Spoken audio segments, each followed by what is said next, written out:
বিসমিল্লাহির রহমানির রহিম। জাতীয় মৎস্য পক্ষ 2026-এর উদ্বোধন এবং জাতীয় মৎস্য পুরস্কার 2026 প্রদান অনুষ্ঠানের সম্মানিত সভাপতি, উপস্থিত মন্ত্রিপরিষদ সদস্যবৃন্দ, বিশিষ্ট ব্যবসায়ী, মৎস্যজীবী, আমার সামনে উপস্থিত সকল মুরব্বীবর্গ, এলাকাবাসী ভাই ও বোনেরা এবং সকল উপস্থিতিবৃন্দ, আসসালামু আলাইকুম। আসসালামু আলাইকুম।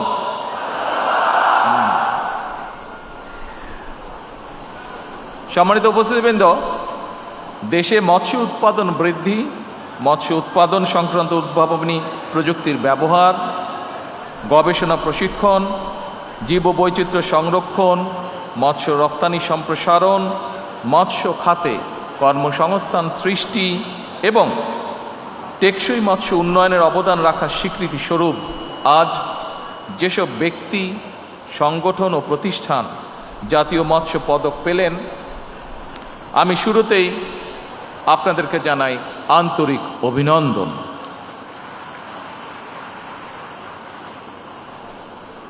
কয়েকটি কারণে আমি দেশে মৎস্য উৎপাদন এবং মৎস্য ব্যবসায়ীদেরকে বিশেষভাবে ধন্যবাদ জানালাম। কারণ মৎস্য চাষ আমাদের পুষ্টিকর চাহিদা পূরণ করছে। মাছ চাষ, মাছ ধরা, পরিবহন, প্রক্রিয়াজাতকরণ এবং বিক্রয়, এই পুরো প্রক্রিয়ায় বহু মানুষের কর্মসংস্থানের সৃষ্টি হয়েছে। প্রান্তিক জনগোষ্ঠীর আয় বাড়াতে মৎস্য খাতের অতুলনীয় ভূমিকা রাখছে।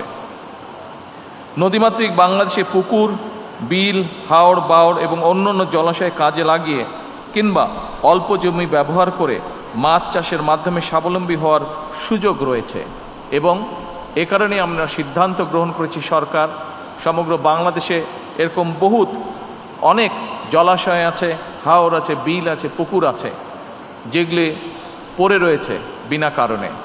আমরা সিদ্ধান্ত করেছি এগুলোকে সংস্কার করার মাধ্যমে সরকারের পক্ষ থেকে আমরা এগুলোতে মাছের পোনা ছাড়তে চাই এবং যেই পুকুরগুলো বা যেই হাওর বিলগুলো যেই এলাকায়, যে জলাশয়গুলো যে এলাকায় হবে, সেই এলাকার তরুণ যারা আছেন তাদের মধ্যে সুন্দরভাবে আমরা এটা বন্টন করতে চাই, যাতে করে কর্মসংস্থানের ব্যবস্থা হয় তাদের। এ ব্যাপারে এরই ভিতরে আমি মৎস্য মন্ত্রণালয়ের দায়িত্ব নিয়োজিত আমাদের টুকুকে এর মধ্যে নির্দেশনা দেওয়া হয়েছে। প্রিয় উপস্থিতিবৃন্দ, সর্বোপরি চিংড়ি সহ বিভিন্ন মাছ ও মৎস্যজাত পণ্য বিদেশে রফতানি করে প্রচুর পরিমাণে বৈদেশিক মুদ্রা বাংলাদেশ অর্জন করছে।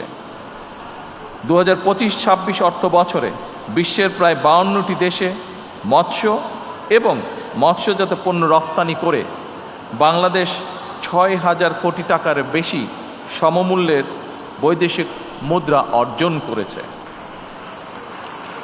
এবং এর কৃতিত্ব আমি মনে করি এখানে যে সকল উদ্যোক্তা আছেন যারা আজকে পুরস্কৃত হয়েছেন, যে সকল ব্যবসায়ী আছেন, যে সকল মৎস্য কৃষক আছেন সহ এই খাতে যারা সম্পৃক্ত প্রত্যেকটি মানুষ এটার এই ক্রেডিটের দাবিদার। প্রত্যেককে আমি জানাই আন্তরিকভাবে ধন্যবাদ।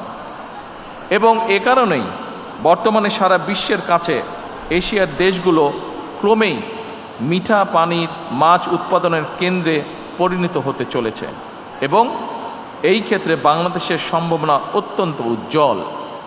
আপনারা জানলে খুশি হবেন, গত জুন মাসে জাতিসংঘের খাদ্য ও কৃষি সংস্থা FAO প্রকাশিত একটি রিপোর্টে বলা হয়েছে, মাছ সহ জলজ প্রাণী উৎপাদনের ক্ষেত্রে বিশ্বে বাংলাদেশের অবস্থান পঞ্চম। তবে বিশ্বে আভ্যন্তরীণ জলাশয় থেকে মাছ আহরণে বাংলাদেশের অবস্থান দ্বিতীয়। অর্থাৎ বিশ্বের সব রকমের পরিসংখ্যানেই দেখা যায় মৎস্য চাষ কিংবা মৎস্য আহরণে বিশ্বে বাংলাদেশের সম্ভাবনা অত্যন্ত উজ্জ্বল। বর্তমানে এই উজ্জ্বল সম্ভাবনা থাকার ফলে আমরা যদি পরিকল্পিতভাবে পরিশ্রম করি, এখান থেকে বহু মানুষের কর্মসংস্থান যেমন হবে, একই সাথে আমরা আরও অনেক বেশি পরিমাণের বৈদেশিক মুদ্রা অর্জন করতে সক্ষম হব।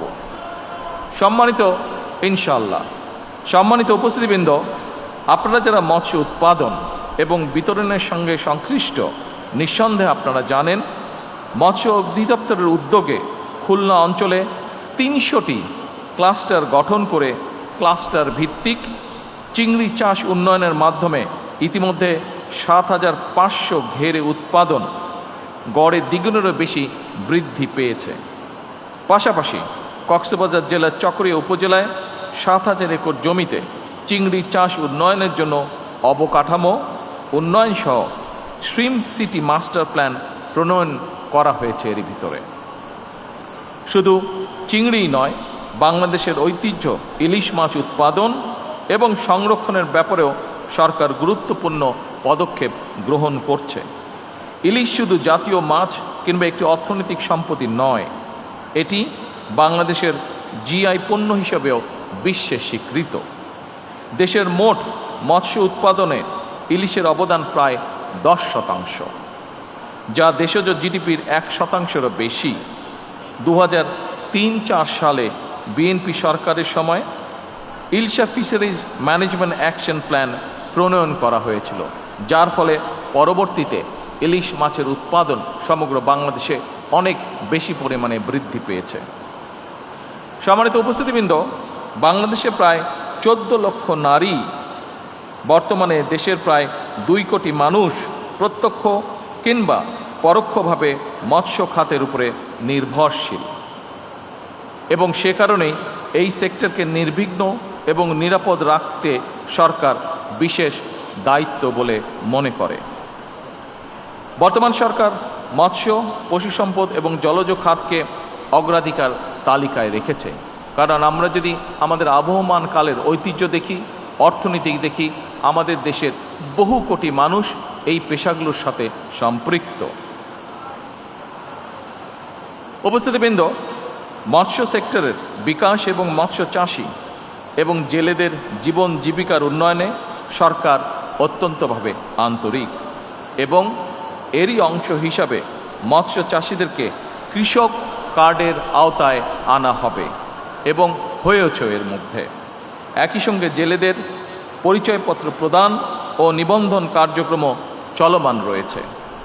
2026-27 অর্থ বছরের প্রথমবারের মতন সুন্দরবন এবং হাওর অঞ্চলে মৎস্য আহরণ নিষিদ্ধকালীন জেলেদের ভিজিএফের আওতায় আনা হয়েছে। উপস্থিতিবৃন্দ, যদি আমরা প্রত্যেকটি মানুষ আন্তরিক হই, আমি বিশ্বাস করি বাংলাদেশের ভাগ্য উন্নয়নে মৎস্য এবং পশু সম্পদ যুগান্তকারী ভূমিকা পালন করতে পারে। আপনারা জেনে খুশি হবেন, বাংলাদেশের ইতিহাসে প্রথমবারের মতন গত জুন মাসে নাইজেরিয়াতে হ্যাচিং ডিম রফতানি করা হয়েছে। এভাবে বিদেশে নিত্য নতুন পণ্যের বাজার খুঁজে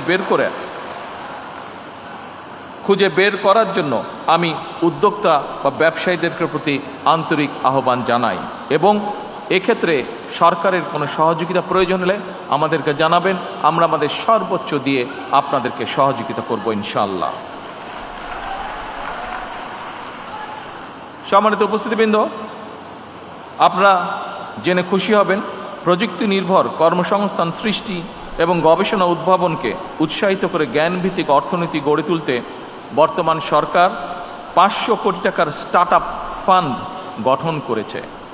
এই ফান্ড থেকে সম্ভাবনাময় স্টার্ট আপের জন্য, অর্থাৎ শিল্প উদ্যোক্তা বা শিল্প শুরু করার জন্য সরকার 5 লক্ষ থেকে 5 কোটি টাকা পর্যন্ত গ্রান্ট দেবে, ঋণ নয় গ্রান্ট দেবে। সুতরাং এই সুযোগ গ্রহণ করে এগিয়ে আসার জন্য আমি নতুন উদ্যোক্তা যারা আছেন তাদেরকে বিশেষভাবে আহ্বান জানাতে চাই। সম্মানিত উপস্থিতিবৃন্দ, আমরা আজকে এখানে মৎস্য নিয়ে কথা বলছি। মৎস্যের সাথে আরেকটি খুব গুরুত্বপূর্ণ বিষয় আছে যেটি খুব সংক্ষেপে আমি আপনাদের সামনে উল্লেখ করতে চাই, সেটি হচ্ছে পরিবেশ। যে কোনোভাবেই হোক, যেভাবেই হোক, যে কারণেই হোক, আমরা খেয়াল করে দেখছি আমাদের খাল বিল নদী নালা যে সকল হাওর বিল যে সকল আছে সবগুলোর পরিবেশ ধীরে ধীরে আমাদের ব্যবহৃত বিভিন্ন যে আবর্জনা আছে, বিভিন্ন রকম টিস্যু পেপার, প্লাস্টিক, পানির বোতল, এইসবের কারণে ধীরে ধীরে এই জলাশয়গুলোর পরিবেশ নষ্ট হয়ে যাচ্ছে। আমরা যদি সত্যিকারভাবে সচেতন হই আমরা যদি নিজেদের পরিবেশ রক্ষা করতে চাই এবং একই সাথে আপনারা এখানে যারা উপস্থিত আছেন অধিকাংশ মানুষ হয়তো মৎস্য পেশার সাথে জড়িত, এবং মাছকে যদি আমরা বাঁচাতে চাই, আসুন একই সাথে আমাদেরকে আমাদের পরিবেশের প্রতিও খেয়াল রাখতে হবে, আমাদেরকে আমাদের পরিবেশকে রক্ষা করতে হবে। আমরা যদি পরিবেশকে রক্ষা করতে পারি, আমরা যেমন একটি সুস্থ পরিবেশের মধ্যে বসবাস করতে পারবো, আমাদের সন্তানেরা সুস্থ পরিবেশে বসবাস করতে পারবে আগামী দিনে, একইভাবে আমাদের মৎস্য, আমাদের পশু, সকল কিছু আমরা একটি সুস্থ পরিবেশের মধ্যে গড়ে তুলতে সক্ষম হব। সম্মানিত উপস্থিতিবৃন্দ, সকল প্রিয় ভাই ও বোনেরা, জাতীয় মৎস্য পক্ষের এবারের প্রতিপাদ্য রূপালী মৎস্যে স্বনির্ভর দেশ, সবার আগে বাংলাদেশ। আসুন আমরা সবাই মিলে জলজ সম্পদ সংরক্ষণ, পরিবেশ বান্ধব ও টেকসই মৎস্য চাষ এবং বিতরণ, মাছের উৎপাদন, আহরণ এবং উৎপাদনশীলতা বৃদ্ধির মাধ্যমে একটি পুষ্টি সমৃদ্ধ, আত্মনির্ভরশীল এবং সমৃদ্ধ বাংলাদেশ গড়ে তুলি। এই গড়ে তুলতে হলে আমাদের সকলকে সচেতনভাবে পরিশ্রম করতে হবে। আমাদের 20 কোটি মানুষের 40 কোটি হাতকে কাজে লাগাতে হবে, যাতে আমরা আমাদের দেশটিকে সুন্দরভাবে গড়ে তুলতে পারি। পরিশেষে আমি জাতীয় মৎস্য পক্ষ 2026-এর শুভ উদ্বোধন ঘোষণা করে আমার বক্তব্য শেষ করছি। আল্লাহ হাফেজ। বাংলাদেশ জিন্দাবাদ।